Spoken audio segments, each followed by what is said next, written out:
with Messy on Purpose. And we have Lisa back with us today. And we got our buddy Lee over there as usual. Yep, Sideshow Bob over here. That's not nice. I mean, I don't know. Sideshow, But I mean, yeah. You're too main character to be a sideshow. I do have that main character energy, but I don't mind it. It's fun. You like it on the side sometimes. That's why you're doing that when we have guests. Yes, absolutely. Yeah. So. You're putting yourself there, then, I guess that's where you fit. You're comfortable. So I'm comfortable. I'm good. I'm feeling really great today on a Sunday. How are you feeling? Good. It's been a good weekend. Hopefully I won't be a voice in the, like God, like you talked about I looked earlier. at it like twice. Okay, good. We're good. And I hope it's good. Okay. I can see it. It's going. Okay. We got a second pair of eyes on it today, Yeah, we do. So I messed up last time. Anyway, so today we are going to talk about all kinds of things, I think, related to like body Dysmorphia? Dysmorphia, that's what I was looking for. Dysformia. Dysphoria, Sometimes it feels like that. I don't know. And then kind of maybe a little bit into your like bodybuilding journey and all of that stuff too, right? Yeah, for sure. And, whatever happens in between. Yeah. Which can be anything with you. Facts. I mean that in the best way.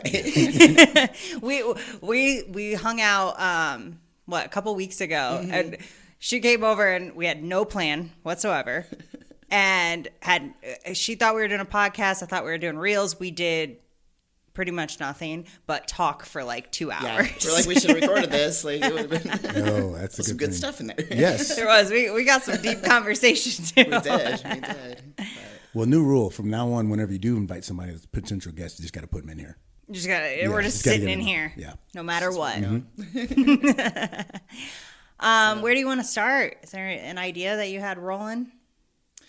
Yeah, I there's been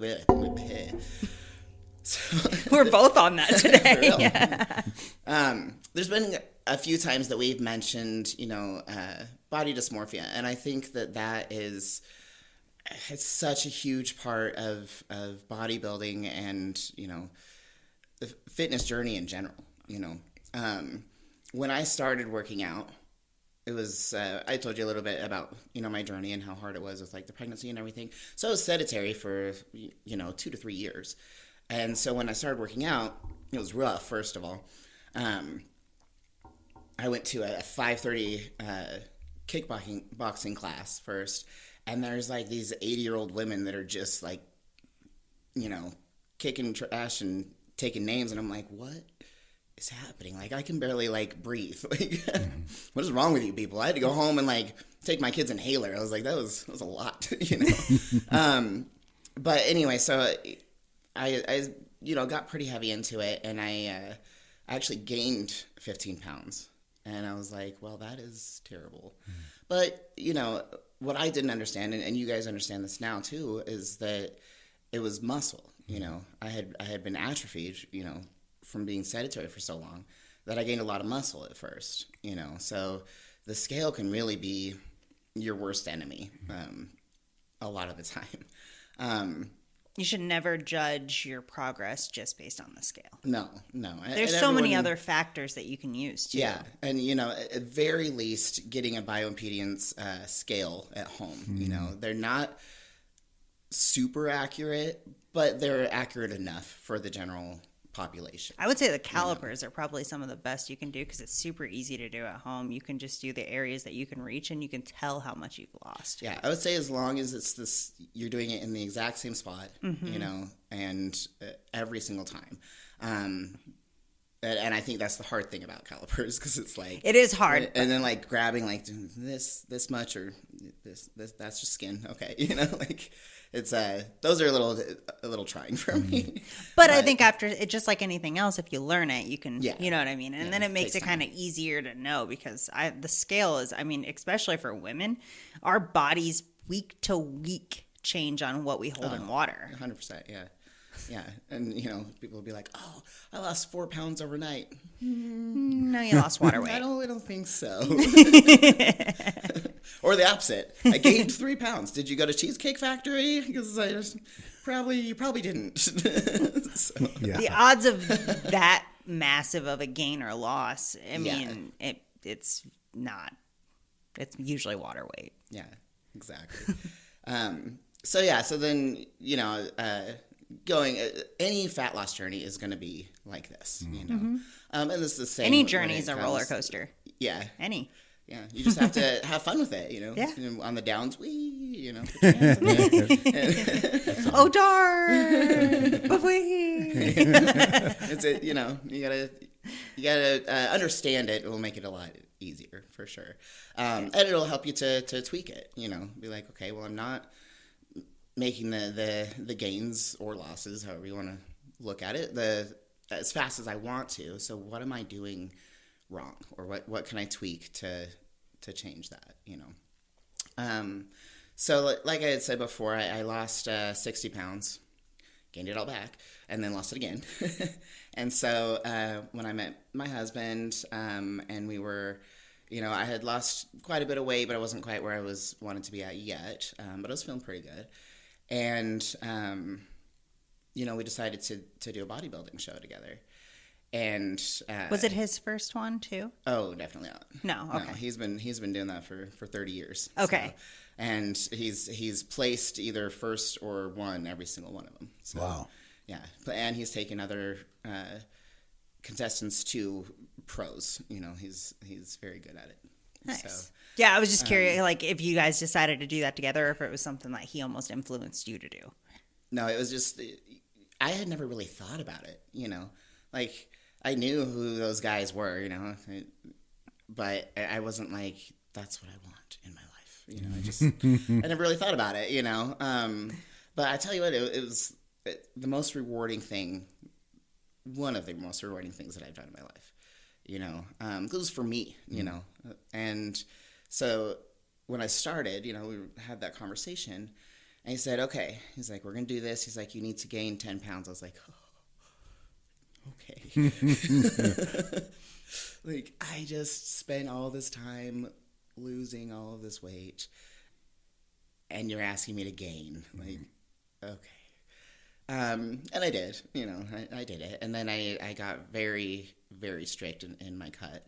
And I did have to put it out for a month because, we made a goal, but we had no idea how my body was going to react, And at first, even where to put me, because, if you had seen me when I was heavier, it'd be like, wellness, look at that booty, And then it was like, once I cut that down, it was like, and the butt's gone. Okay. That's not going to work. But you know what? It's the worst part of cutting. Yeah, right? I'm always mad. I'm like, where'd my butt go? Yeah. And of course, that's what goes first, right? The butt and boobs, and it's like, gone. You're like, oh. Thanks. You couldn't start here. Yeah. Never starts there. Never starts there. No. The other place I hold fat is in my arms. It's a really weird place, but I can grow them because of that. But like I hold fat in my arms, so like when I get heavier, I'm like, oh, my arms look huge. Yeah. And I'm feeling that now, and that's another thing about body dysmorphia. Like right now, I feel like beached whale, but I'll have people like comment still all the time, be like, "Oh, you're buff, you're jacked, you beat me up." I'm like, "Oh, I guess something's showing still." Because well, the thing is, like, we wake up every day in a different like frame of mind. So like you'll wake up some days and you'll be like, "Oh, I look pretty good," no matter what size you are, right? Like whether you're cut, whether you're bulking, whatever it might be, and then like the next day you feel completely like trash. Yeah. And like I think it's just mentally like where you're at that day. I don't even know if it's necessarily like the way we look. I think it's the way we look at ourselves. Yeah, definitely. And the way that we think that other people perceive us. Yeah. Which of course is none of our business, and is usually not even true, so. Yeah, we're usually wrong at what people think. Yeah, exactly. And I don't want to know what a lot of people think of me, because then that changes my perspective of me based on somebody who doesn't even know me, So I just don't care. Yeah. Yeah. And yes, it depends on the day for me. Sometimes I'm like, I don't care about these people. And I'm like, but love me. Yeah. I'm like so far the other way now. Like, I think it's just like basically not having a relationship with like family and friends like back in Iowa anymore. Like, I really don't talk to anyone except for my one sister. And like, the fact that like I just don't care what any of them thinks makes me not care what anyone thinks, and then I just do my thing. I'm a very social person who likes to do things by herself, which is really weird to say, but I realized this the other day. I was like, I really like things by myself. Like, I don't like team sports. I don't go as hard. I push myself harder in the gym by myself than I do in a team environment. Yeah. Like, I will literally kill myself to the point where I can't walk out of the gym. But like, if I'm in a team sport, I'm like, woo, go team, you know? I don't know, it's weird. I think it's just, I can't control the variables. So for me, like, I can control the variables with myself. Yeah. And so like, it makes me just not care about anything else around me. Lee, you're gonna hate me. Yeah, you're like attacking that thing. I know. I'm not being very nice to the mic. But yeah, I don't know. It's a weird thing. I just don't care. That actually makes sense because, you know, growing up, your family is everything. You know, these are the people that you're learning how to be a human from. You know, it's. Unfortunately, I did not learn until I was in my later 20s how to really be a good human. No, I definitely understand where you're coming from, but because there's a shift when you get older and you're like, okay, well, I've just been living basically in the shadow of like my family and just like listening to what they think that I should be, but that's not who I am. Now I got to find me, which is fantastic, you know, and it's hard and it sucks and it hurts. But at the end of it, when you come out the other side, you're like, hello, world. It's so freeing when you escape that. I mean, we talked when me and her were hanging out, we talked for like an hour just on family and stuff, like, because we both had our fair share of chaos and like distancing. And unfortunately, I mean, just because they're blood doesn't mean you have to have them around. No, I mean, especially when it's toxic. Toxicity is toxicity, whether it's your family, your best friend, or your job. Like, you know, it comes from all places, and it's up to you to choose whether to accept that or to move on from it. And you can't be happy with yourself when you're surrounded by people judging you all the time, or like negativeness in any shape or form, whether that's them degrading you or that's just them being around and like the type of person they are or whatever it might be. I just having that around, it's really hard to like figure yourself out, be you, and like fully like blossom into the person you want to be.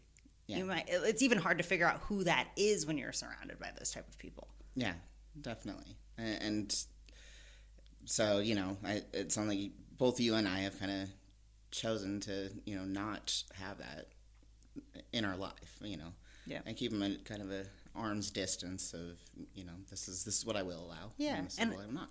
Don't have anything against them. Like, they are who they are, right? Like, we love them. We just love from afar. Yeah. Exactly. So what was the catalyst for you, for both of you guys, but what was the catalyst for you to say, that's not who I am, or the perception of who your family members might think you are? How does someone that's watching this or listening to this, what are steps that they can take in order to break out of that? Because that's the biggest thing, right? We're trying to teach while we're being in this, but I want to know from you guys, like, what is a catalyst for you to say, I need to break out of this negative cycle? Not you per se, but just the family members, you know, friends that are around you. How do you ostracize yourself and take yourself out of that situation in order to grow and to become the person you want to be? That's a loaded question because I feel like for me it was different reasons, you know, and it wasn't on purpose at first, you know. I don't know if you want to know the story, but we want to know stories. That's what it's all about. So I grew up LDS Mormon, and when I was 21, I got pregnant. And because of that, my family basically disowned me.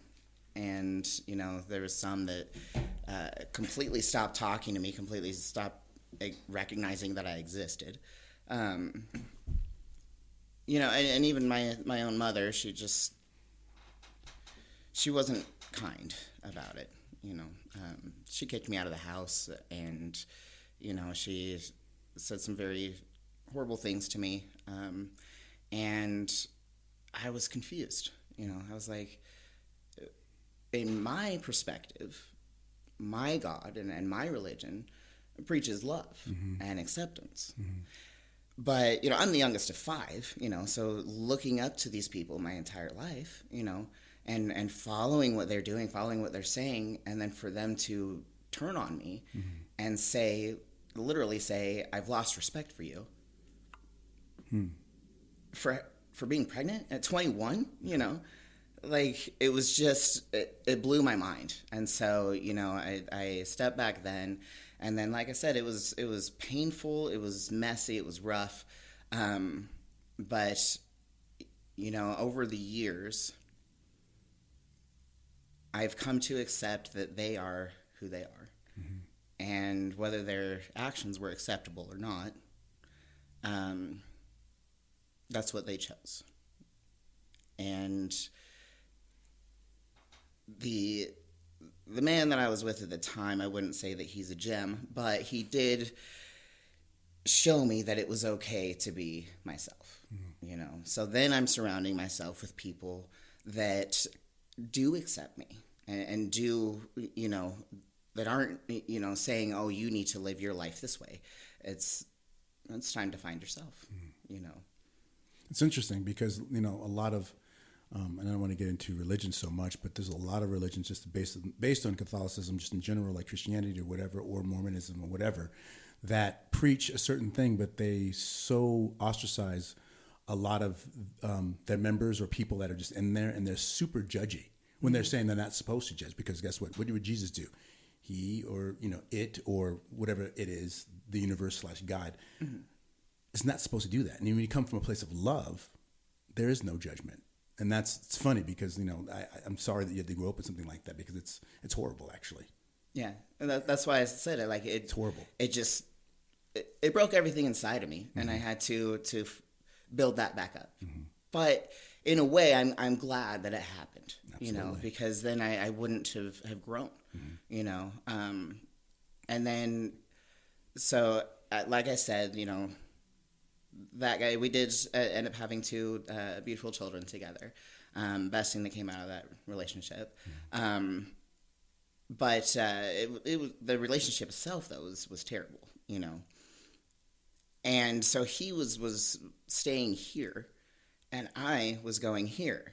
And so by, you know, 7 years, I was, you know, at that time I was like, you know what, I'm not okay with this toxicity anymore. I'm not okay with levels to it. Yeah, with you treating me how you're treating me now. I'm past that, you know.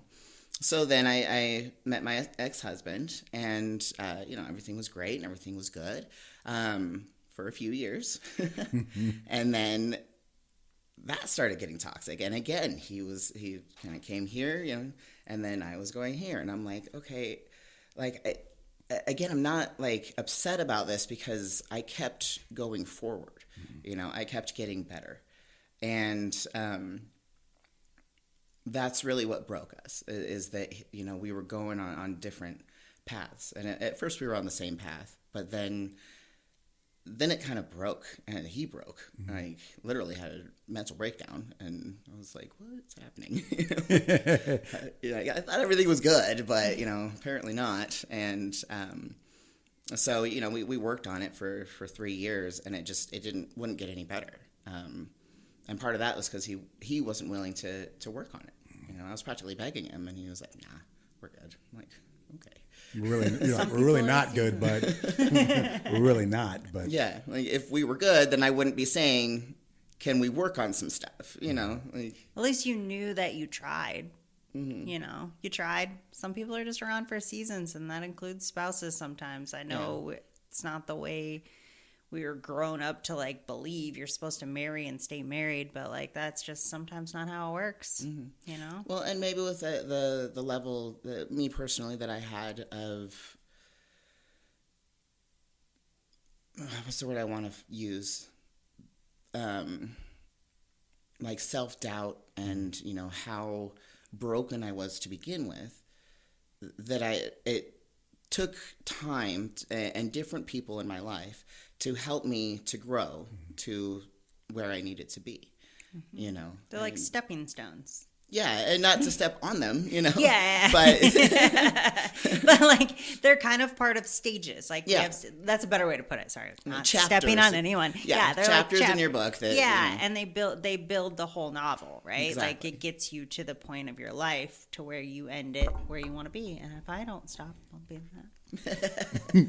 But I want to say something real quick. I think that, you know, and I know you know this already, and this is not me telling you what's happened in your life, but I feel like with everything that's happened, it had to happen, like you said before, dovetailing what you said, it had to happen like that, because let's just say you were in your bigger days when you were overweight, you know, God universe is now chipping down little by little as you're lifting those weights. But it was just like, so I was like, Well, it's a okay. reflection of your parenting too. Like Definitely. her being able to respond like that. Yeah, we have tried to be very conscious of their feelings and to show them how to react to it. And I'm not saying I'm the mother of the year or anything, but you know, I feel like that has done a lot for them in their life. You know, even when they were in kindergarten. Okay, so they're 10 months apart, so they're in the same grade. But Girl, you were busy those years. yeah, it was rough. It was rough. Like, I'm not even just talking about the so close, like just the babies Yeah. at the same, like basically the same age, like or toddlers. Whew. Yeah, there's part of that time I don't really remember. I was just surviving. You might as well have had twins having them that close together. Yeah, it was a lot for sure. But they, you know, when they were in like kindergarten, and their teacher was like, they're like, I just think it's amazing because they will say, I need some alone time for a minute, and like they would like step away and like have, and they're like, most adults can't even comprehend that, you know, much less these children. And I'm like, well, that's good, you know, I'm happy for them that they're doing that. So That's actually pretty special, because when people, like you said, most adults can't, they'll say something crazy to you and they go, you know what, I just need a second. You know, that's great for someone to kind of be in control of your own emotions like that. yeah. Well, Huge. it fixes them to the point where when they're adults, they're not going to overreact to things. They're going to be able to step back, think about it, then react, versus like how we have like an overreactive society where you see people freak out in the grocery store over something so silly, or, you know, all the Karens that run around. Like, you know, you're raising kids that aren't going to be like that. Yeah, well, I hope so. I mean, I hope they're able to rein it in, you know, and I think for the most part, they're good human beings for the most part. So, they're good. I think we human all beings, are. I mean, so. for the most part. I mean, that's what we true. try to and strive to be. Everyone's just trying to be happy. And Yeah, yeah. And you, like you said before earlier, you know, no one is really caring about your own situation, about you personally. Like when you're at the gym, people are like, I don't want to go to the gym because people are looking at me. No, they're looking at themselves because they just got out of the shower and they made themselves go to the gym, or they saw themselves nude or naked or whatever, and they're like, I don't like the way I look. And they're there for their own purposes. And we're all fighting these smaller demons that are inside of our heads every single day. You know, these many little battles that are major battles inside of all of us. It's a tough gig. yeah, It really is. the body dysmorphia, you know, Back to that. Yeah, absolutely. It's telling you that you do not look good, you know, and it's interesting coming from, you know, being as overweight as I was, you know, and then being where I am now. And, you know, even with all my muscle, I still weigh about, right now, about 40 pounds less than I did. But I still look at myself and go, Yuck. Did You you know. have issues growing up with like body issues? Because I did. I was anorexic, and I threw up at quite a bit at some points. I tried when I was to, forced but to eat. that was rough. And I didn't like throwing up. I was like, yeah, no. Oh, well, if somebody forced me to eat, I would just throw it up. Because I had friends that would try to make me eat. I was like 80 pounds in high school. I got called bones in my senior year in my photo because it was like I was so skinny you could see my yeah, it was pretty bad. And so like I dealt with that because my mom actually made comments to me that made me feel like I was never skinny enough. It's because she has issues, and I know that now. But when you're young and you're a kid, you don't know. You just get, you get told these things like, I was skinnier than you when I was your age and things like that. And then like, now you're like, well, what am I doing wrong? Like, how can I fix that? And then you just, do stupid stuff like not eat. And all of that was just the way my mom deflected onto me. Mm-hmm. And it took me a long time to get past that. Like honestly, it was Justin that really helped with that. I've always liked working out and being active and all that stuff. Like, even when I wasn't eating, like, I'm an active person. I like to be active. So that was never a problem, but food was a problem. Mm-hmm. And I also drank. So, like, then putting on weight from drinking, not eating, and all of that stuff, too, because your body doesn't process things properly when you're drinking. And it's just, that's how it works. And so like I had issues up for a long time. And then like I started working out with him, started eating, like good food, like whole foods, not junk food. Because we grew up on, white trash pasta and, all the gross, bland white people food that's super quick and cheap. And, what's funny is that you don't cook like that. You don't cook like normal. Oh, like no. She could. I mean, cooking. You gotta try this Thai recipe I've been making. Okay, so good, so spicy. Anyway, sorry, so we much talk about flavor. food all the time. We love food. Yeah, now I love food. But like I had issues for a really, really long time with that, and all of it stemmed from like my childhood. And once I figured out and I don't have an addictive personality. I don't have that at all. Like I'm not someone that like gets addicted to anything. Really, I can drop anything on a dime. Like it doesn't bother me a bit. But the eating disorder was something different, right? Like it was like deeper to the core, and I had to really focus, and I still do. So part of the reason I never did the competition thing, because like when I first started working out, Justin was like, oh, you should do a competition, blah, blah, blah, like the bikini comp. And I was like, I don't know I don't think at that time, if I would have did it, it would have helped. Because, you get that skinny, you feel really good about yourself, right? Yeah. And then you like gain back. Yes. And to be that skinny all the time is not healthy. Mm-hmm. And so I was like, I don't think that's good for me, because I hadn't been that small since I was in high school, early 20s, like I haven't been that small since then. And I don't know if mentally I'm ready for that.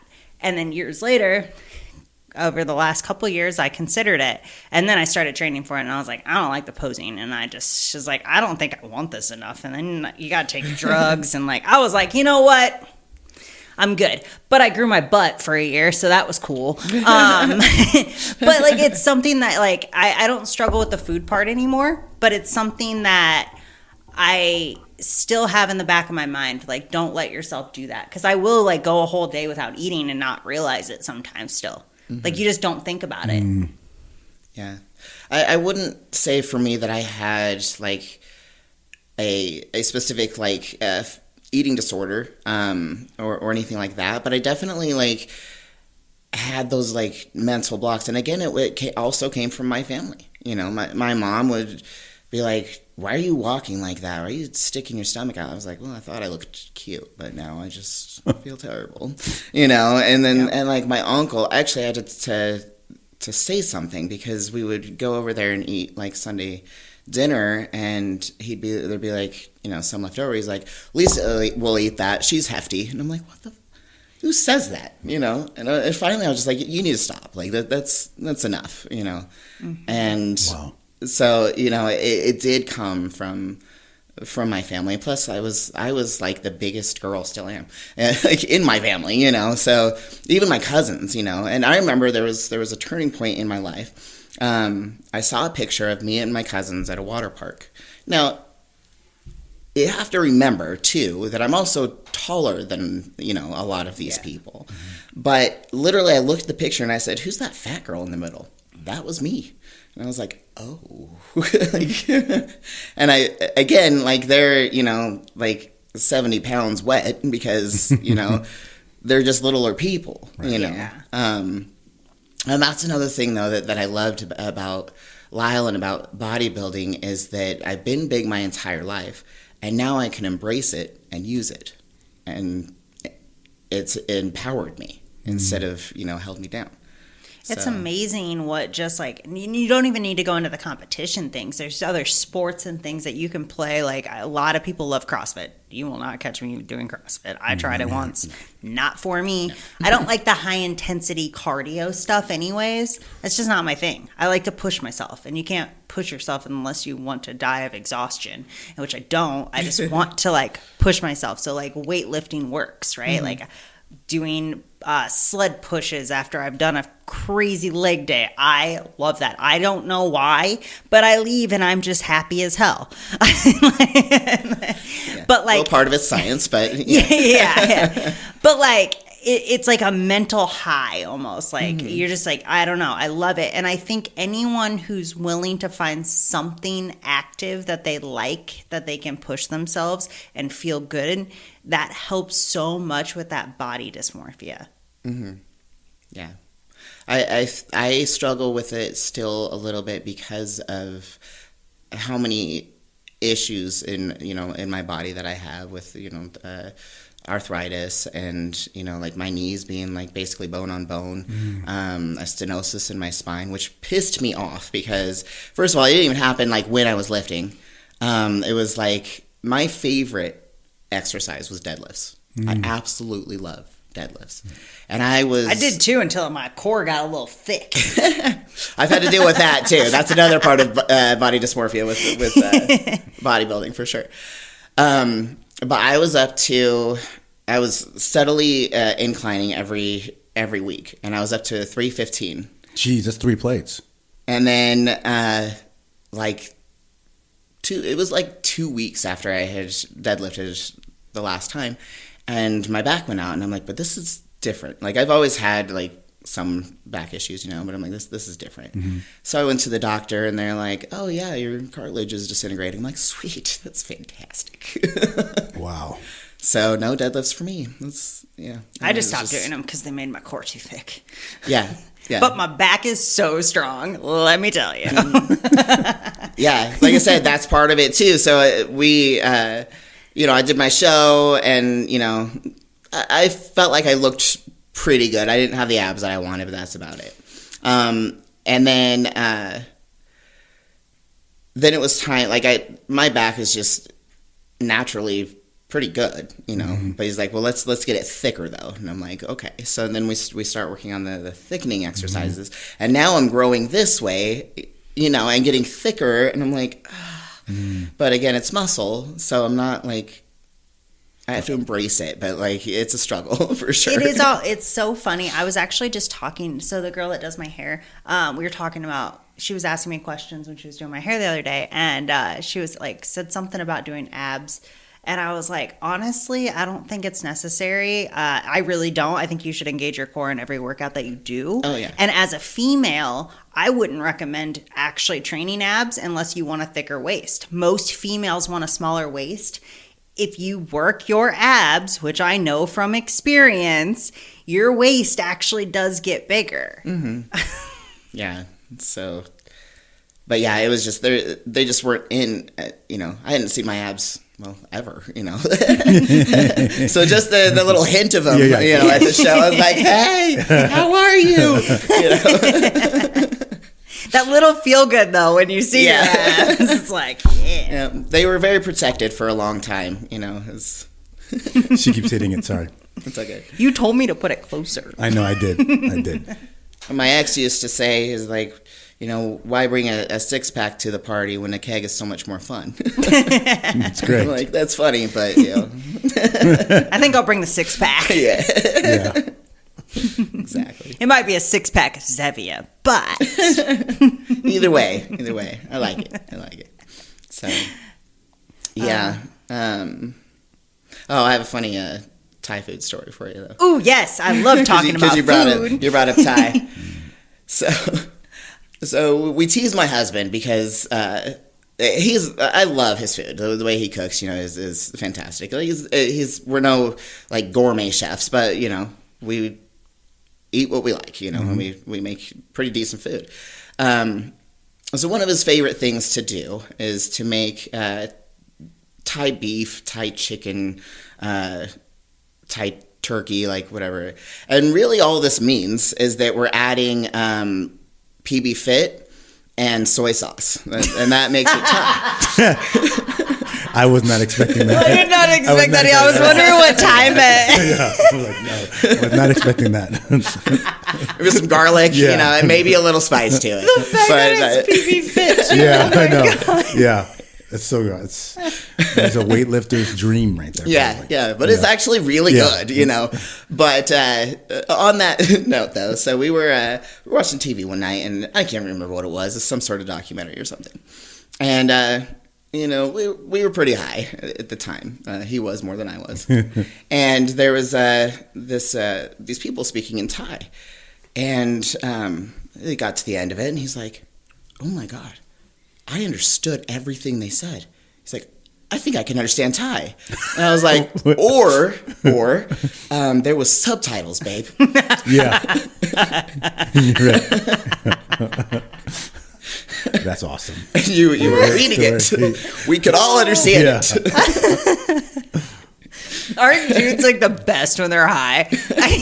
They're like dogs, like dumb dogs with like a half a brain cell.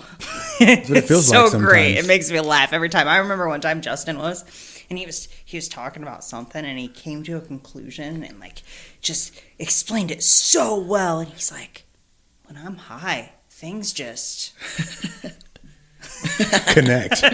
You're like, no. no, that's not the case. You think that's what's going on, but really, No, you just blabbered for 10 minutes and it finally made it make sense. Oh, that's great. I still can't get over the Thai. Yeah. The peanut butter PB Fit. try it. I'm telling you, it's pretty good. PB Fit's no joke. I love it. Yeah. I like it in recipes.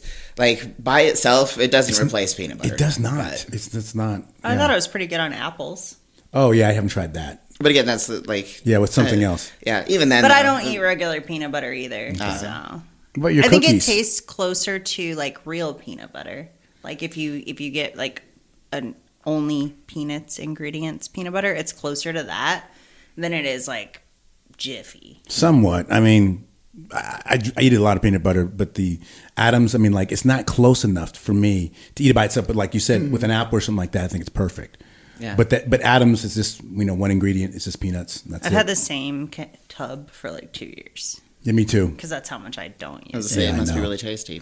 Yeah, it's good every once in a while, but like honestly, I bought it because I was eating it with apples, and then I stopped eating it. But I just don't really mess with peanut butter that much. With your cookies, they're Yeah, really I don't good. eat them. I make them. I just don't eat them. Oh You didn't know that? no, I didn't know that. Oh, I do that a lot. I make a lot of things but that I they're don't like, eat. I like it. But I mean, they're like not sugary. You have like Splenda or something like that in it or whatever, and so it tastes delicious. I've made you so many different cookies. I I don't know. even know which ones you're referring to. I know. There's a lot of cookies. Because I make like some like healthier ones, Mm-hmm. like healthier, like not so sugary, and then I can throw down on some desserts like Yeah, like nobody's he business. knows. Like if you're a fat kid, I'm your best friend. I don't eat the stuff, but I She does can not. make it. Yeah. My great aunt actually taught me how to bake and cook really when I was young. So she was Really? like the one person that knew how. Nobody else in my family can like bake from scratch. Wow. So Yeah, we love making new recipes, like healthier recipes, like cheesecake. We'll make a healthier cheesecake. Yeah. And it's fantastic, we love cheesecake. And, to be able to create that, for one thing, it's fun, for another thing, like it's a better option. And right now, God, those recipes online, I don't know how they can use the word healthy. Oh, like half the time, they'll be like, oh, this is healthy. No. If you start with a cup of peanut butter, you lost You're done. That is not healthy. Just because it's good fat. Like, it's first of all, you don't even know what that means. It's not even good fat, actually. I don't think it's good fat. Most people are peanut intolerant. So, like, it's literally not good for you to eat that much fat, one, in a sitting, and then two, most people don't measure it. So they're eating 3 times as much because a tablespoon is not a real tablespoon. Yeah. Yeah. It's funny to me, and people will be like, oh, I have to measure, and I'm like, it's not that hard. You just get into a habit of it, really. Like when I started, I had no idea what the heck I was doing with nutrition. No idea. Yeah. But now, like, it's easy. People are like, oh, it's hard to track. No, it's not. It takes 2 seconds. You open your phone, you put it in, you're done. Like, it takes effort. That's what it is. It takes effort. You have to do something. They just want to guess. And, like, you can't guess if you don't know. Right? I can't guess what 6 ounces of chicken looks like unless I've ever measured out 6 ounces of chicken. Yeah. Yeah. And then you still got to, check yourself. Even if you're not measuring every single time, and you're like, okay, well, a fist is about a cup of rice, But then when you're not measuring it every time, well, then it's like Andre the Giant's fist instead of like a normal fist, And then it's like you just had double or triple that cup of rice, which a cup of rice is a lot, but you can actually, if you get a scale, which are cheap, they're $10 or so. I think you can get them for $5 on Amazon for a really cheap scale, and you can measure everything on that scale. You don't have to have a cup. You can measure the grams. Yeah. Like, it's actually more accurate too if you do grams. Yeah. Yeah, but again, people just don't want to. But it doesn't take much more time. It really doesn't. That's like, how bad do you want it? Mm-hmm. Really? Not bad enough. Nope. And like, the thing is, like, you don't have to be perfectly accurate when you're tracking. You don't. You can be off by 5 to 10 grams. As long as you're not competing or something that you need to be super strict with, you can be off just a little bit, and it's not that big of a deal. It's not that stressful. You have little leeways.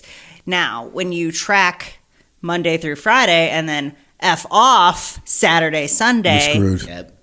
Forget about it. You're not going anywhere. You're just stalling at that point. Yeah. Because all the gains that you had during those 5 days, you ruined it. Yeah, you totally do. I mean, I think for me, I used to do that a lot and be against myself without even knowing it. Mm-hmm. And when you're not tracking, and you go, oh, I track, fairly consistently during the week, and then I can fuck off for 2 days, Saturday, Sunday. It's like, no. You get one meal, one cheat meal, not a whole 2 days, But I always think that's crazy when people do that too, though, when they come to you and they're like, okay, but when's my cheat meal? Yeah. What do you mean? When's your self-sabotage day? Yeah. What do you mean, when's your cheat meal? Yeah. Like, I actually tell you people, into this or you're not? Right. I tell people, if you're going to have a cheat meal, you should make sure it fits within your macros. If that's the only meal you eat all day because it fits in your macros, that's all you eat. Yeah. You do not get a cheat meal to the point where you destroy your entire week. Yeah. You don't get a cheat day. No. Those are even worse. Yeah, no. Exactly. And I rather people have a good balance, I'm not going to say, never have pizza again, or, if you have a kid's birthday party, then don't eat any of the sweets, like that's not what I'm going to say to you. What I'm going to say to you, though, is if you do that, first of all, like, have one slice of pizza, not the entire pie, But secondly, you will slow down, though, if you are going to do that. You're not going to get there as fast as you want. So if that's the compromise that you want to make, then that's your choice because it's your journey. Mm-hmm. But, cutting out every single thing in your life that is, brings you joy they're not going to succeed. Right. Well, the beauty of it is, like, if you're tracking your food, you can eat whatever you want. Yeah. That's the reality of it. You just might not get to eat as much as you want. So, like, those little, like, desserts, those, like, tiny desserts that are, like, 2 bites, you know? Those are freaking perfect, right? You get a couple bites. It's not really that crazy that it's going to destroy you. Just track it. And, like, you can estimate some stuff, right? You can search and find them and all that stuff. I mean, anymore of half the apps, you can take a picture of something. It'll estimate it at least. So then you at least have an idea of what you're eating. Yeah. And you know what? When I started, yes, I have had a half a cup of ice cream, and I was satisfied. Yeah. You know, Yeah. I have done that, and I was satisfied. You know? I can have 2 bites and be fine. You can. I can attest to that. You're like, I don't know about me. He watched me eat 1 bite of a cinnamon roll. Yeah. So, And it wasn't even hers. It was like part of Justin's. So, part of his, like, third. yeah. Yeah. I'm sure he was okay then. You saved him. You saved those calories. He didn't look at it that way. No, it was like, you're eating my piece. Because I was looking at him going, dude, that's not good. And I had my little 2 that she gave me. I was like, Just wanted a little piece. He was even nice. He gave me the center. he did. Oh, wow. He did. Yeah. Wow. So That's Yeah. a keeper. Yeah, definitely. he has his moments. But going back to what you said before about, like, you know, both of you guys, I figured that, you know, I'm a love pizza, but what I do is I went online and said, you know, I do like pizza, but can I figure out a way that gives me that taste somewhat, Yep. but doesn't destroy my, you know, so that I'm making things out of cottage cheese. Like last night I made a little 6-inch pan out of a quarter cup of cottage cheese and a quarter cup of almond flour, which is a lot higher in fat than I didn't even know, but it was good. I tracked everything. And then I put no toppings on, put a little bit of mozzarella, and that was it. But I had and some sauce, you know, but I measured it all out. But it made me feel like I was doing something. Yeah. Oh, just last weekend we got the low carb shells, and there was the big ones, and we got, you know, a little bit of pizza sauce. We measured out our cheese, and we loaded it with vegetables and protein. We had low fat sausages. Like great. Sausage. And you know, folded it over and made calzones, and they were bomb. Like, Yeah. they were so good, you know. And people just like, again, it takes a little extra work, but you know, anything worth it does. So. Well, and when you're consistent, you can be like me, and I had actual pizza last night. Exactly. Yeah. But I don't do it all the time. You know what I Yeah, mean? exactly. Like, it's once in a while. I have pizza maybe a couple times a year. There's been years that I've went completely without pizza. Like, I don't eat it all the time. I don't need it all the time. Yeah. But I also didn't eat anything else yesterday except for pizza. You know what I mean? Like, so Exactly. like I made up for it. I mean, I had like my coffee with like my protein in it and stuff, but like I didn't eat a bunch of stuff and then go get pizza for dinner. Like, it's finding a balance too. Like, it doesn't mean you can't. It just means that you shouldn't all the time. You don't need it all the time. It's kind of like a dessert. You don't need dessert every single day. Well, and even if you do, okay, well, let's make a healthier version of it. Right. You know, like I was saying, like with the protein shake that I make into a little cake, you know, and I can definitely justify that because I need my protein at the end of the day, and you know, it's my sweet little treat. You know, Yeah, we're there's like a growing balance. up having ice cream, you know, every single night. Oh, You see, know, I with didn't my grow up mom and that way. stuff. That's probably why I'm not like big on sweets too. Yeah. Oh, yeah, I love I didn't sweets. get treats and stuff very often. Like, if it was birthday, yay, we got cake and ice cream. But like, that was like, And my mom, like, she made the best brownies and she the best did. cookies, and you know, so that's where I was. yeah, I did not grow up like that. Yeah. Justin's more like that. Like, he needs like the sweet treat every day and like things like that. And so we have to figure out ways to make him, you know, little treats. You have some good treats too. That's for sure. I'm good with like just a yogurt. Yeah, I can do it. Like, Yogurt's good too, They got yeah. that new ratio yogurt. I'm not sure if you tried it or not, but it's 25 grams of protein. It's called there's a trio one made by the same company. There's one called Ratio. It's 25 grams. It's like only like 5 or 6 carbohydrates and like 2 grams of dietary fibers. So like eating like 3 to 2 grams of carbohydrates, but it tastes absolutely delicious. The thing I don't like about like the whole idea of just like, oh, it's no carbs, like there's no carbs in it, but you need carbs. No, but You know, I'm saying like I do it so, somewhere else, like yeah. you do. Like I'm like I don't want it in that, but I Yeah. will have a sweet potato or like half a cup of rice or something like that. What's so. good with like the yogurt too is you get just the plain Greek yogurt and then you put like protein in it and mix it up, and then if you do that and then put some like fruit in it and then add some honey. Oh yeah, I do that too. That's like that it's a to win. me is so sweet. It's a win, big time. I did it last night, but I bought this new one called Dough. Bro, it's this new protein that came out, and they've got a bunch of different flavors. Although the one on TikTok called Flavor City or whatever, they've got some stuff. But you also have some protein too, and I love yours too as well. So It's good stuff. It's good stuff.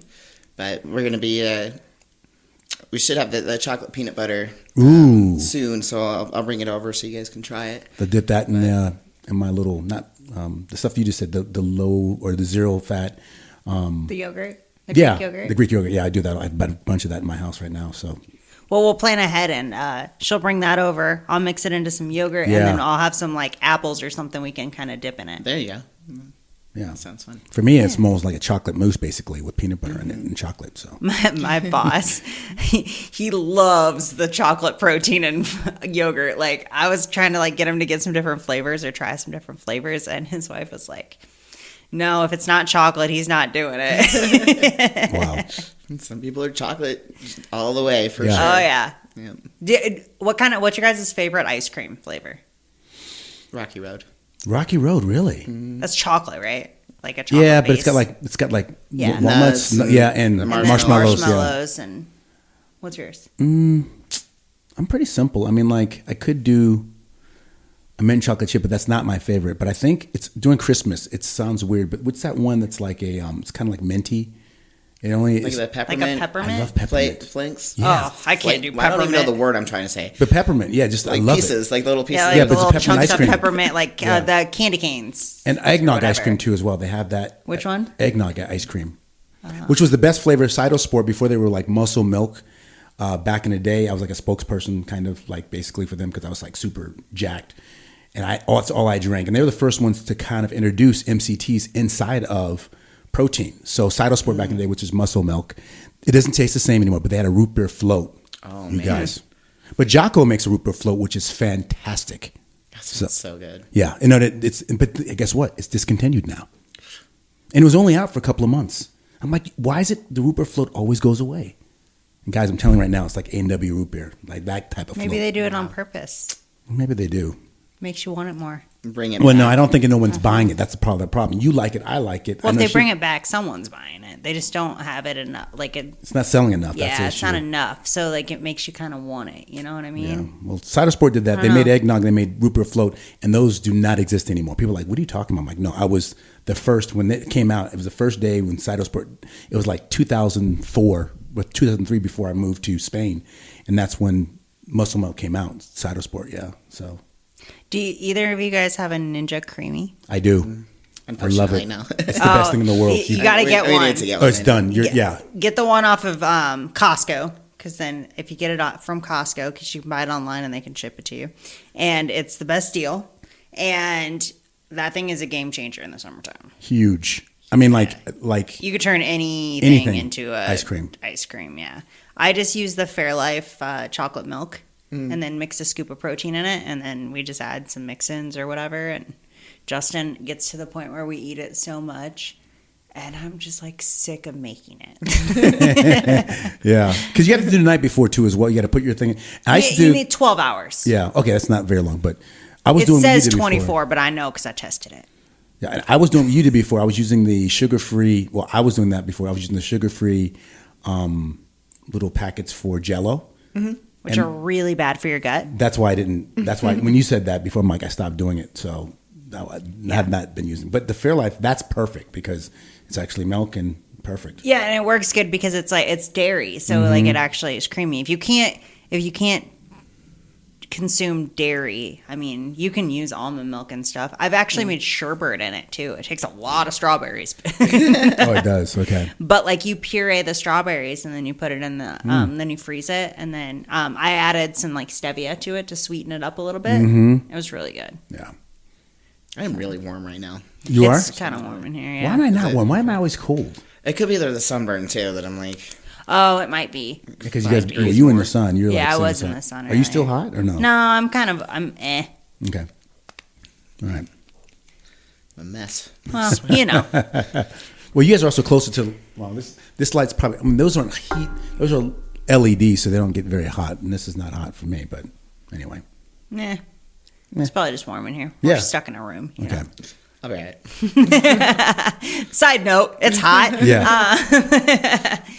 They're like, why is she sweating? I'm nervous. She's scared of all the questions I prepared. It's like between two ferns. Yeah. Oh yeah. She's looking her Great out. show. Great show. Love that. I don't know if Felicia's seen it or not, but it's really funny. No. So is it Zach Galifianakis. Galifianakis? Yeah, he's an actor, and he has really prominent. He's an actor too, and famous one. But he's got a lot of famous people on there, and they just between the two ferns, and it's like a really bad set, not this nice at all. And it's him and just A-listers. Like he says weird stuff, and it's so funny. It's good. Yeah, I'll ask them like really like off topic or like inappropriate questions, Yes. and they're like, "What? Yeah. No, I'm done. I'm done." Yeah. It's really. I funny. went on. Yeah. Yeah. It's good stuff. I love inappropriate questions. No, it's fun, and it's really funny. I mean, it's not like he's that guy. If you've watched any of the movies, what was it? When they were out here in Vegas when they shot that The movie. Hangover, wasn't it? Hangover 1 and 2, yeah. Oh, is it the fat dude? Yeah, with the beard. Oh, yeah. Zach. Yeah. Okay. Yeah, he's funny as hell. Yeah, I'd go on a show. That'd Yeah. be fun. he's got a good show. I think I've seen clips of that on like Instagram. You or definitely something, have. where like he like straight up pisses people off sometimes. Yeah. Yeah. That'd be fun. I'm so weird. I'm like, yeah, I want to do that. You're like, now I have ideas. I might be able to come back at you. I'm not mad. It actually doesn't hurt my ears, so you're fine. Okay. Yeah, you're good. I'm just gonna keep my arms right here. I know. It's just like, you know what it is? It's like the rubber banding of the coils that's making the noise. I think it needs tightened. It keeps moving. Yeah. But But you guys sound good. That's all that matters. yeah. So it's messy. Hey, That's the point, right? on purpose. Yeah. So what's on the horizon? What's next on this? We're here. On this conversation? Yes. Oh, I don't know. We've talked about Question, food, yeah. body dysmorphia, story, eating yeah. disorders, family. Yeah, all of it. I actually never did answer your question. Yes. So the reason that I kind of got away from family was one, Justin wanted to move away from Iowa, and I never even really thought about it, and honestly didn't put a lot of thought into it. He's like, he basically was like, we're moving to Denver. And I was like, okay. Like that was the amount of thought I put into it. I don't know why. I have no idea. I was just like, okay, we're doing this. Mm-hmm. And then we did it. And then moving away, part of it was like, it started because nobody really, I shouldn't say nobody really, nobody, not a friend, not a family member, nobody came to visit. It's funny. In 4 years. Mm-hmm. And then I moved here. And yeah, it was just, it was just kind of like, yeah, that, because now, and then what was sucked too was like, we moved here and then I get a message from my sister that, they wanted to come out here or whatever. And then like, the only reason they wanted to come out here is they wanted to go to the Strip. Well, no. I'm not doing that. Like, I'm just not, you know what I mean? Like, that was the whole reason. It had nothing to do with coming to visit me. Yeah. Mm-hmm. It's just where I was at, you know what I mean? And, like, I don't know. A lot of it was just like, wow, no one really cares. Like, I left. No one cares. Yeah. When I lived in Hawaii, people still didn't come visit me. Really? What island? Big Island. Oh, really? Yeah. Wow. And I'm like, you guys can stay here. And Yeah. I mean, I was only there for a year, but still, nobody even like thought about like, hey, we should go visit. And I'm like, I thought like that would be the reason, but even then, still wasn't worth it. You know, and then they wouldn't even come like an hour to visit me when I lived in the same state. Right. So I don't know why I thought they would, come to Hawaii. But and it's funny because like when they don't, you're like, wait a minute, like I actually don't care.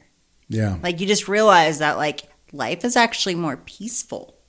I don't like when I lived in Iowa, it was like everyone wanted something from me, but like you know what I mean? Like it was almost like I was just kind of there to like serve people. You know what I mean? Like I got walked all over until I met Justin. I've been used and abused and thrown around like in so many different ways. I'd had people borrow money from me. I've never gotten a dime back. Like I just anything and everything. Like just living situations. I mean, just in general. And then I got with Justin, and he started teaching me that like I had more worth to me. Like I was better than what people made me feel like. It all like kind of started. I know he's a car guy, but I just honestly didn't realize that at first. I didn't even know he didn't have his license at the time. Well, he had his license, but he had like a breathalyzer in his car, and I didn't even know that. So that shows how like crazy. I didn't even like question it or whatever, but we just took my car a lot. I was just like, oh, okay.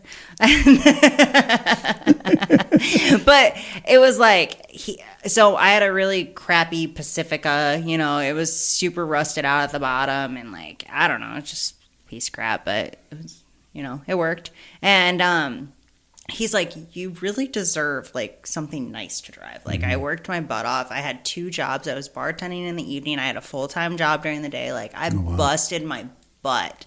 And he was like, you deserve better than this. I'm like, I didn't even but yeah, so like it was just kind of him telling me, that I deserved more. And, like it took a while, and then I finally realized it. And then I think quitting drinking and just kind of like moving and all of that kind of really made me work on me and like focus on me, and then like realizing I'm worth more than I thought, because I didn't think I was worth anything. I really didn't. I mean, growing up, I really didn't feel like I was anything. And I'm a completely different person now. And all of that becoming who I am and realizing what I'm worth caused me to like not keep relationships that that weren't good for me. Not even that didn't benefit me, because I don't need it to benefit me. Like I'm friends with you guys because I like you. Right. I want to be around you. I like what you guys stand for. I don't need anything from you. Yeah. But like I like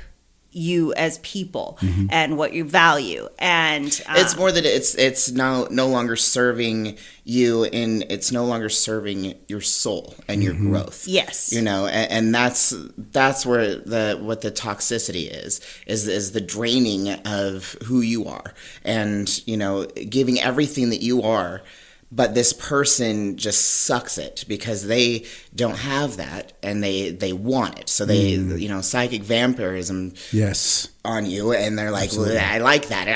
I'm going to take it all. And that's where it becomes toxic, and that's when it's like, okay, like this is no longer serving me in my life and in my happiness. It's not coming down to, money or, what can I get from you? Well, it is on the other side, though. Yes. So when you start realizing you have value, you stop getting walked on all the time. And then you lose people because, or they go, oh, you're not pissed. The same. Yep. You're not who you used to be. And that's the point. Yeah. Like people, you change. That you're supposed to. Yeah. Like my ex now, he says, oh, ever since you got with Lyle, he's like, you've had so many unkindnesses towards me, and I'm like, first of all, I don't think that's a word. Secondly, what you're looking at is boundaries, buddy. Those are called boundaries, and I should have had them with you a long, long, long time ago. But now that I'm like, no, these are my boundaries, and you are not crossing them. Now there's unkindnesses. Yeah. So. You're inconvenient for them is the problem, because you were Absolutely. convenient to be able to walk all over you and get what they want out of you and kind of run how you live. And when you take control of your life, you stop letting that happen, and then people just don't like it. Yeah. Yeah. They really, really don't.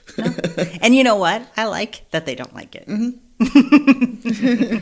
I never thought I would, but I freaking do not care. Well, it also shows you too, like what you were putting up with. Yeah. You know, like, and you know, I feel like both of our stories are like, oh, these men came in and saved us, but that's not the case though. And you know, I want to like make that. It's more that we surrounded ourselves with people that were genuine and could see our worth, you know, and that hadn't happened in our life before. You know? 100%. It just happened to be our significant other, but it could have been a friend. I mean, a lot of people have friends that get them out of the hole like that. You know, I even have, you know, a best friend. I think I may have talked to you about her last time.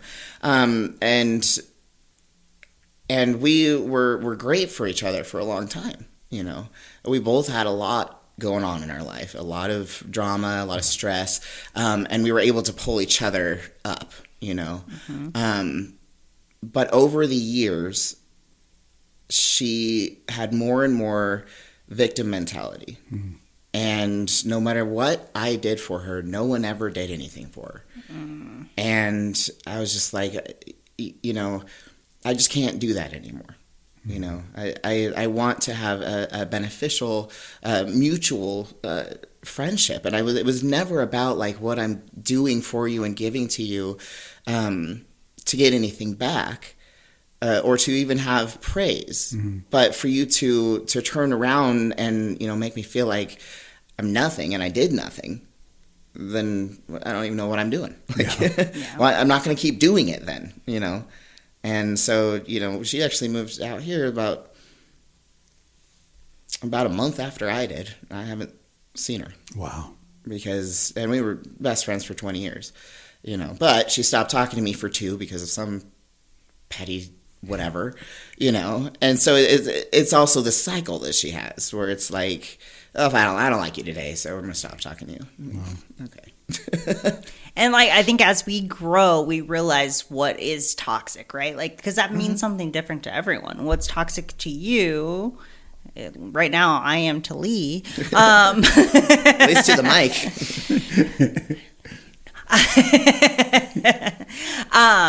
But like that means something different to each of us, right? Every one of us has had somebody's relationship that's a different type of toxic, and it's not a one size fits all. We can't just label something toxic because that doesn't mean the same thing to everyone. No. You have to figure that out yourself. Yeah, but and like we said before, though, you know, those were all people in my life that I needed at that time, that we needed each other at that time, and those chapters in my life that were very important, you know.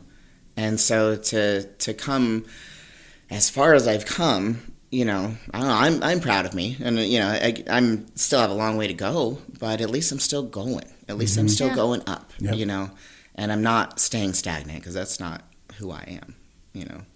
So yeah.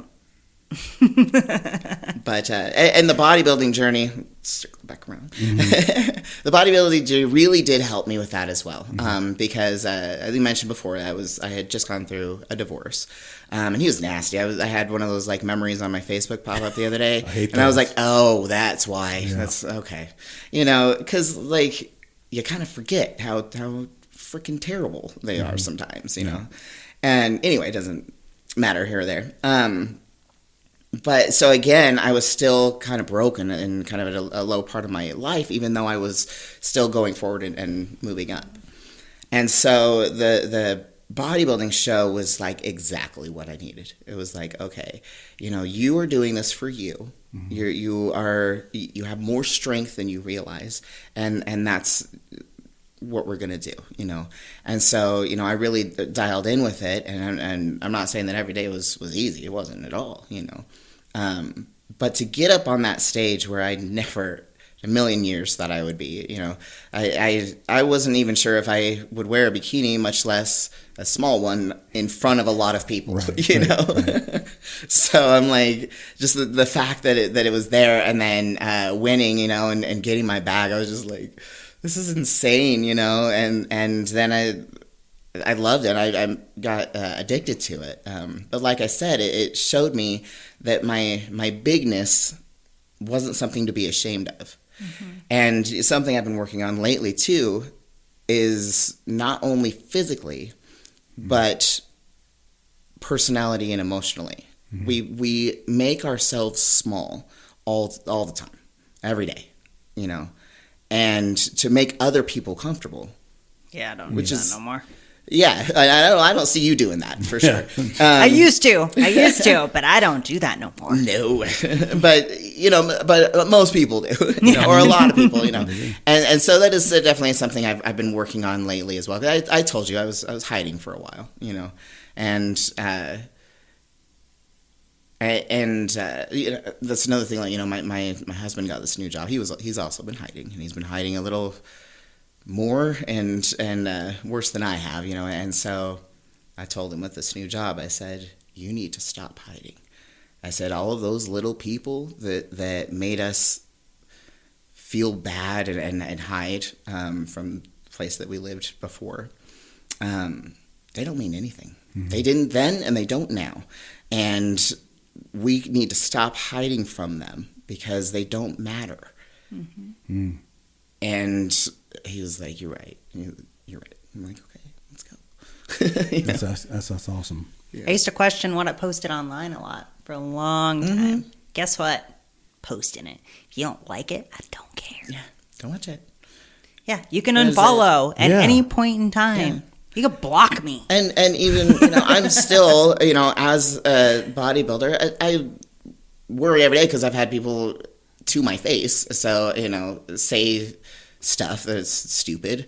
And so the comments themselves, I'm like, oh no, what are they gonna say? And I'm like, you know what, it doesn't matter.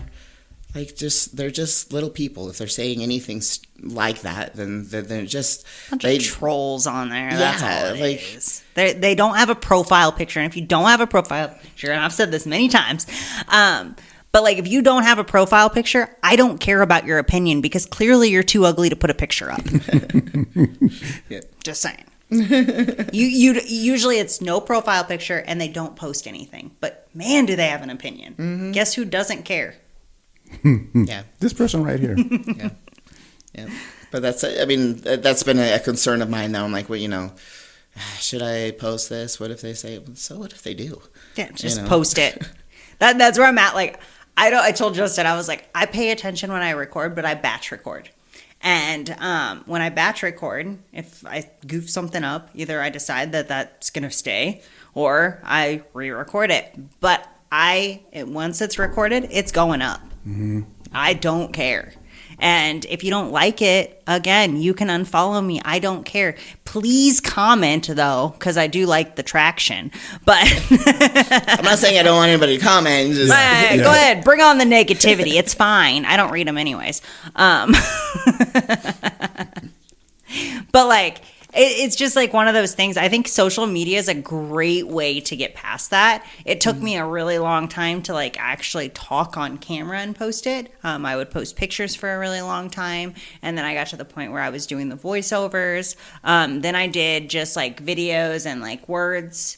And then now, I mean, I post 3 videos a day minimum of me talking.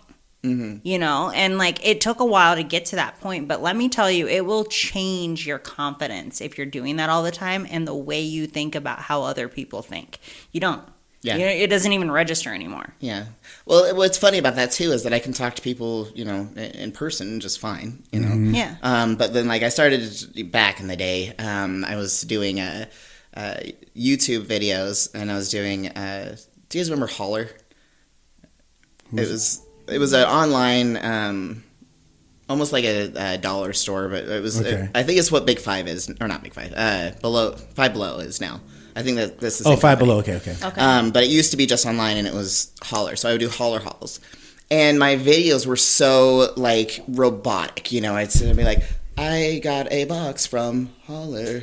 I'm gonna open it. You know, it took me a minute. Like, it didn't take me, years, but it took me a minute to just like be like, yo, relax. Like, what is wrong with you? You know, like, you're not even talking to a human. You're talking to a computer. You know, a camera. First of all, like, and just act like it's your buddy. You know, like, just. But it's just like anything else you need to learn, right? We start from, a very uneasy feeling of like doing something new. And then the more you do it, the better you get at it, the more confident you get in it. Yeah. Well, and that circles right back around to, the self-growth. Yeah. That is in everything that we do,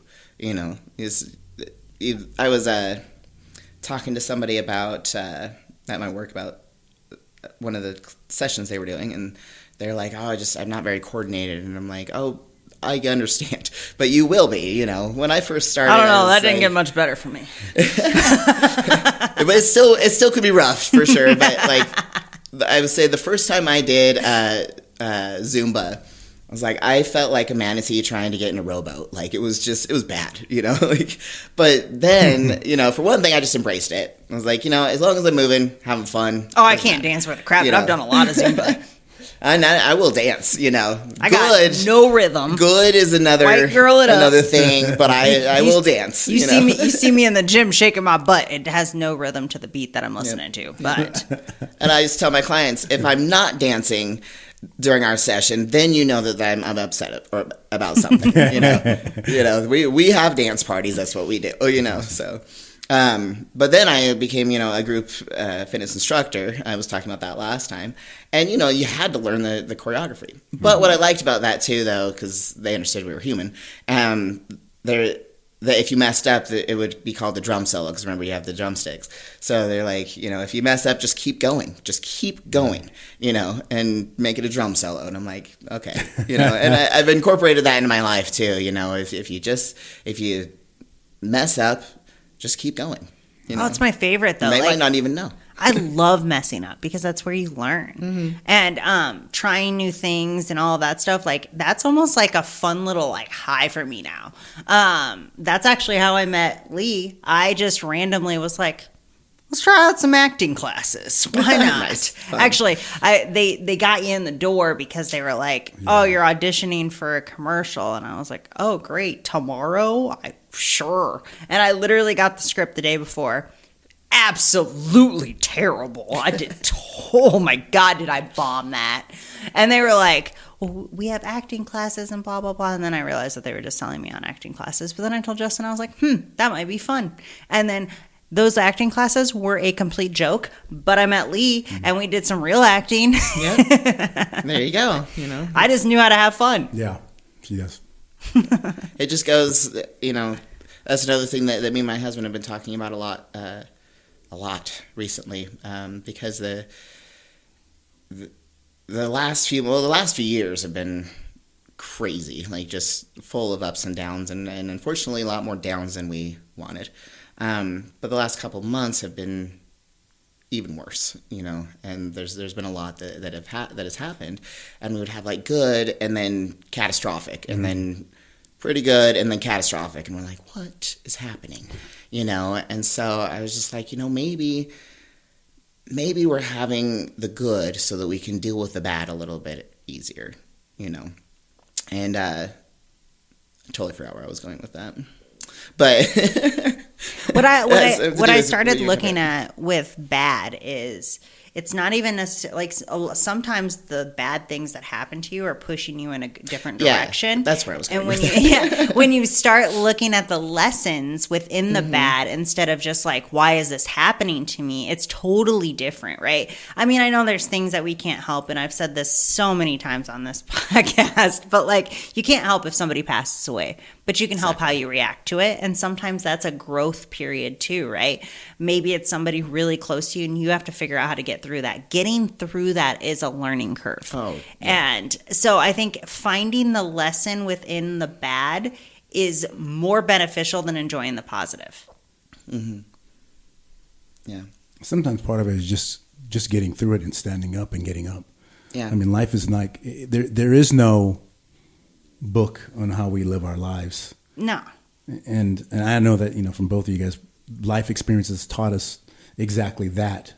And what I like about the conversation that's happening right now is that you just have to get back up, and life, sometimes you don't have to understand it right then and there, like you said. We just look at what it is and not really react to it so much about emotions, but more of like, okay, where am I right now? Especially when someone passes, that's can hard. Be tough. Yeah, especially people that you really, really love, and I can't believe that they're gone now. But those lessons, I think, that we're learning as we grow more muscles, emotionally and physically, and in our souls, it's just it's powerful, and I like everything that's happened today. Today's most definitely, all of them have been really great, but today's a great lesson in just enduring and getting back, because sometimes there's not an answer.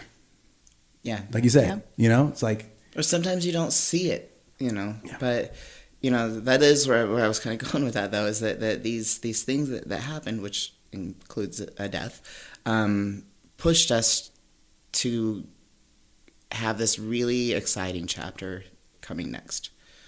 And, we wouldn't have done it. Like, we weren't stagnant, but it was just kind of like, well, here and there. And then... Well, when you get content, you need something to get you out of that, right? Yeah. Like, we get content, and then we're like, oh, life is good. It's, nothing's happening, but nothing's not happening. You know what I mean?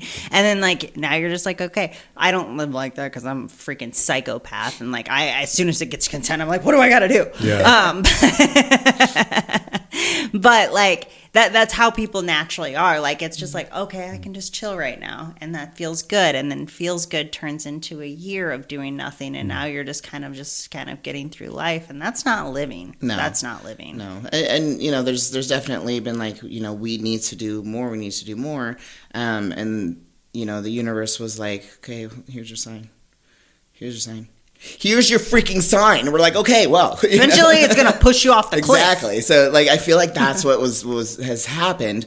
And not that, because of the death, like, that was the universe. But again, your reaction to it. And it was like, it's just this rolling of stuff happening. Death can also be a lesson because it is telling you that life is short. It's telling you need to take action. You need to do something.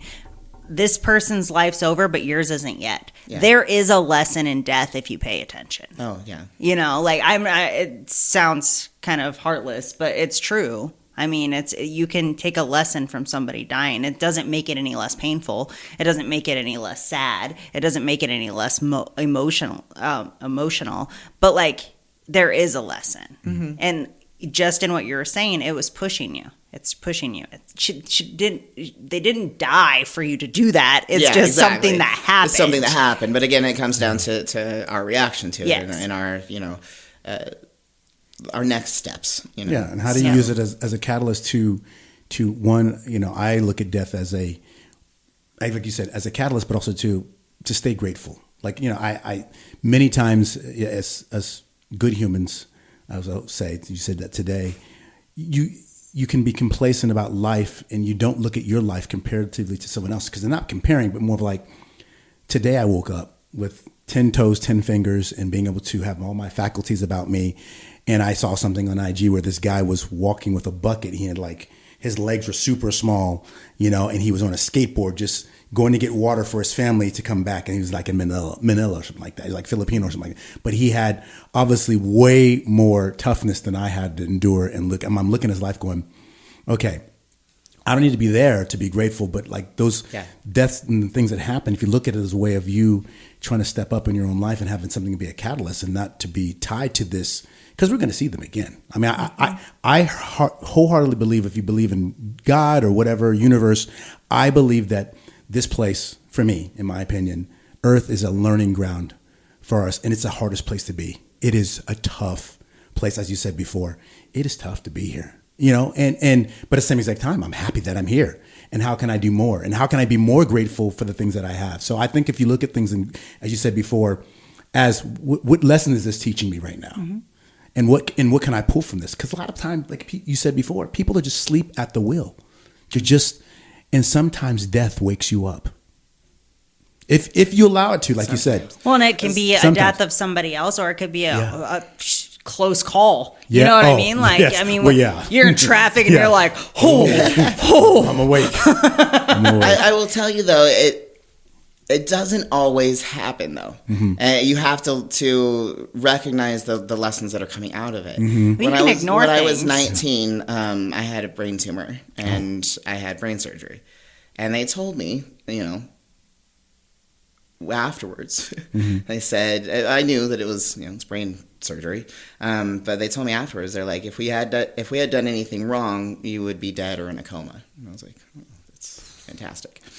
But I was 19, so going through that, I was like, why is this happening? Like what am I supposed to learn out of this? Now my jaw's all fucked up. I had a weird haircut, like what exactly is it that I'm learning from this? And well, I don't know if I could 19, still I don't tell know you. if you're really necessarily But- even looking at it that way, right? You're so young and naive, and like we're not really experienced in life at that age either. But So people it's be harder. like, oh, but aren't you glad to be alive? I don't know, kind of stuff kind of sucks right now. You're sitting there like, I didn't even know that the option was there.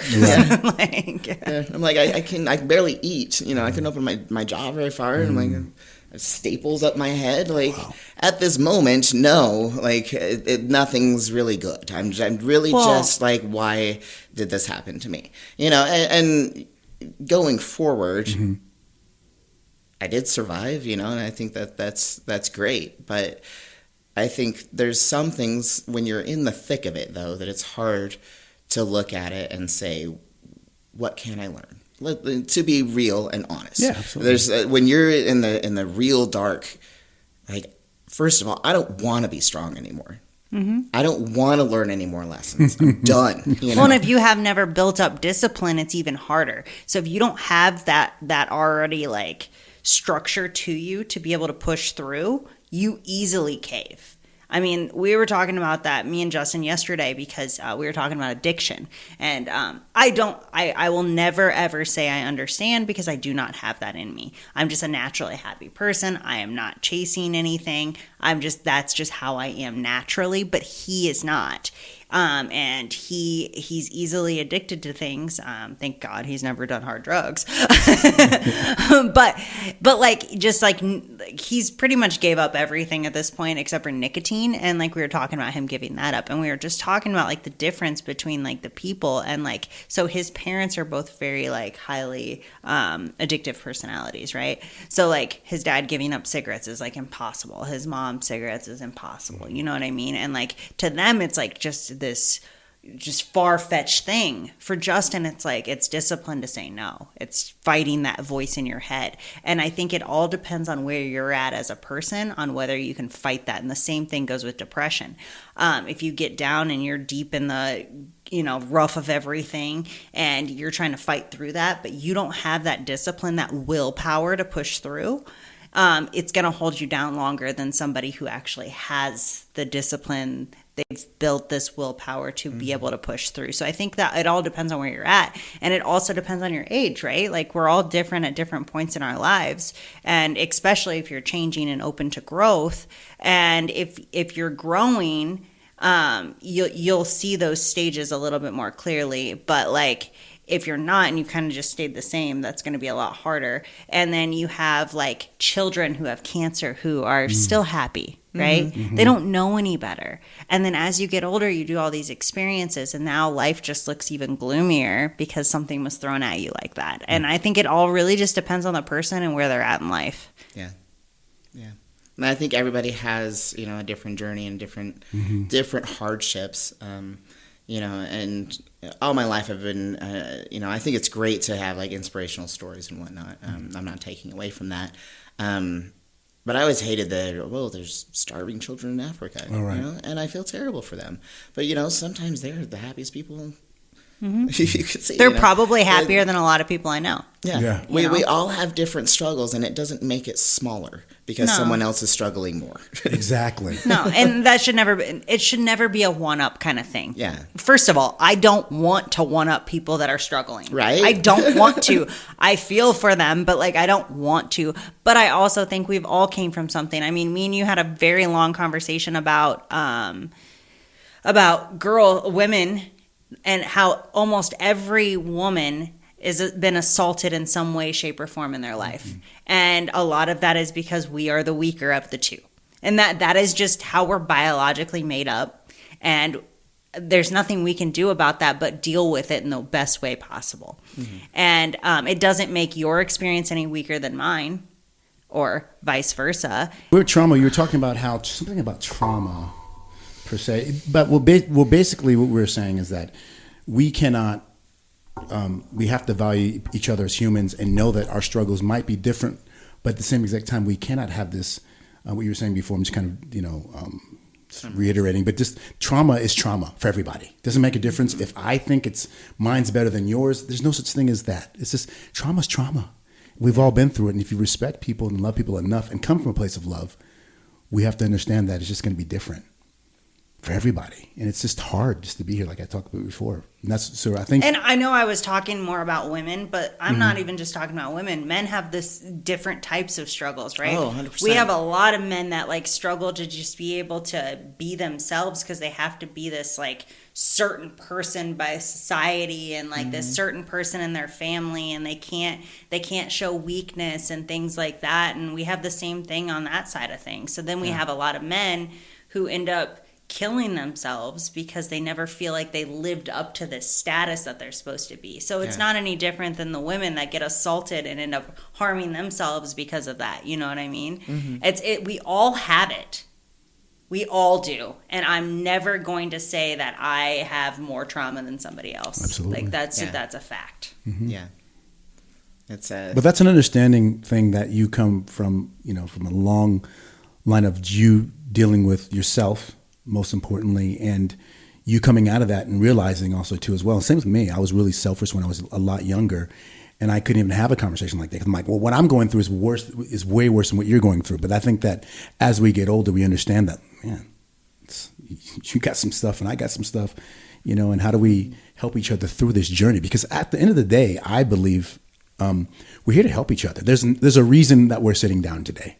Yeah. There is no such thing as, playing small and coincidences. There's no such thing. I'm supposed to meet you in my life.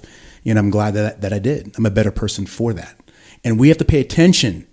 We have to pay attention to why.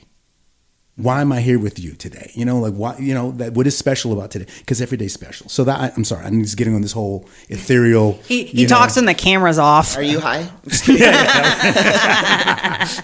Hey, no, on a serious note, when are we going to do a podcast where we do some mushrooms? I'm down. I'm down. Saying. Yeah. No, I'm down. I told you All before right. I'm down. So. All right, let's do it. That'd be really fun. Yeah. I may or may not have some chocolate at home. Oh. I got some in the fridge, but we started Not already. today. Not today. That's awesome. That's a whole nother thing. I don't know. I might get all. I don't know what's going to happen. I've never done it before, so. I'm just even more giggly. Oh yeah, well, I'm a medium, so when I take shrooms, then sometimes that comes out. Oh, that's nice. All right, we're doing it. Yeah. Okay, now next that's one. perfect. Next one. We're just. I would say more empath, I guess, than medium. But yeah. Either way, we're going. Sometimes it gets weird. So hey, just to get on a positive note. Absolutely. No, I think the moral of it is like we all have our own stuff. Honestly, I know we started the conversation talking about body dysmorphia, and just kind of bring it back to that. I think the biggest thing anyone can do is really start working on yourself, because you're never gonna totally be happy. You really aren't. Like, we're not perfect people. We're not perfect creatures. You never will be. You can have a million different surgeries. You're never going to be perfect, because what is perfect? It doesn't exist.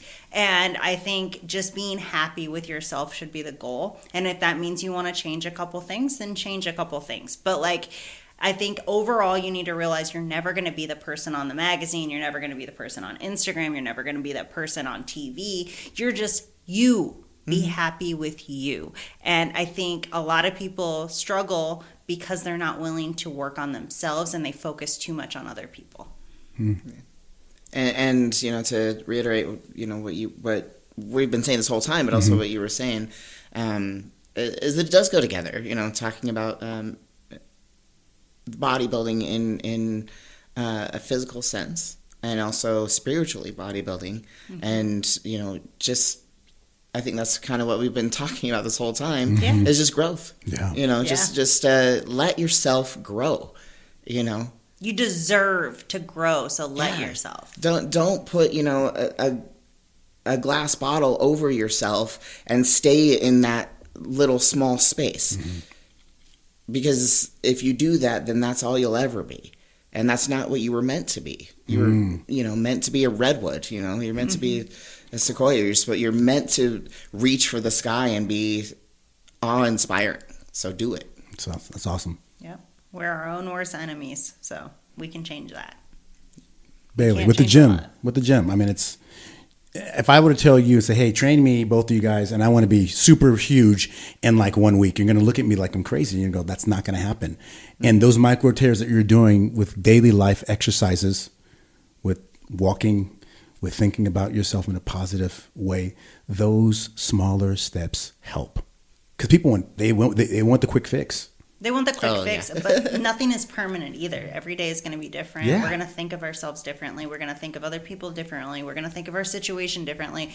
And that's just day to day. That's the roller coaster. And we just have to deal with it. Sometimes I feel depressed. That's not very it doesn't fit my personality. Most people probably don't even think I know what depression feels like, but I do. And I get to that point and I understand, and I know you have to push through and you have to get through it and do all of this stuff. And just being able to acknowledge that you feel that way is the first step.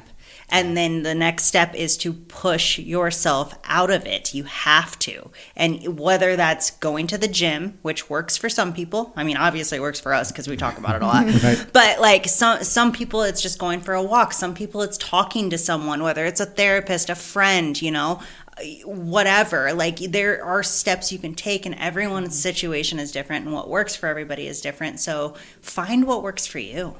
Yeah. And all of it, spiritually and physically, it's not going to be a quick fix, and it's also not going to stop. No, it never ends. It is a constant process of working on yourself, whatever that looks like. You don't get to the spot and be like, and I'm perfect, thank you, and never. Good night. No. That doesn't work like that. What happens is when you're growing, you have new goals. You make new goals. I know people think you don't and that there's a stopping point, but you make new goals. You're constantly making new goals. I mean, you made goals to lose weight and then you turned around and were like, oh, now I made goals to gain it back so I can get muscle. That is how it works. It's not this one goal and then, wow, I achieved everything. No, that's not where it ends. Most people that build crazy corporations, it doesn't stop there. Look at Elon Musk, for example. He didn't just stop with the Tesla. He could have. He has plenty of money, but no, he has other goals and he keeps making goals and he keeps growing and things like that. And that goes for anyone who's successful in life. And success doesn't mean money. It doesn't always mean money, So you can be successful in just the personal growth in your life and how you live, and you don't need a lot of money for that. Absolutely. I agree. So. Yeah, money helps. It helps. But it helps. It doesn't create joy. No. So. It does give you some things that make life easier, which is It nice. really does. But like a house cleaner, I still need to hire one. I cleaned yesterday. It sucked. It's a hard knock life. It's rough. I should have played the Annie song. All right. Well, to round it out, do either of you guys got anything you want to leave it on? No. It's been really messy with you guys. It's been really messy. We've had a little malfunctions, but hey, we're back at it. And we're going to do another one soon, and it's going to be a special episode. So stay tuned. Bye, guys.